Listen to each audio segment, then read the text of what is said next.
Jirtu, afran kalloo jirtu. Afran kalloo jirtu. Baga jiraattan jahan jaasoo jirtu. Warra humbee, warra ogaa baga jiraattan hundi keessan Oromoo jirtu. Jirtu.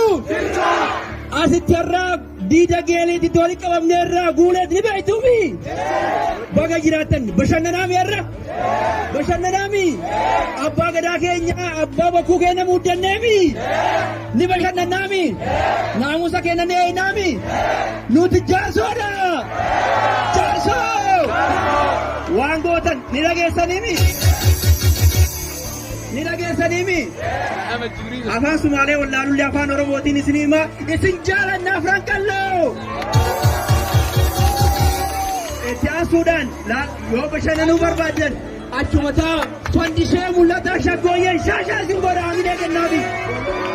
Hangaftichi hawwisoo Oromoo fandishee mul'ataan dhufa jira mee hamilee fandishee.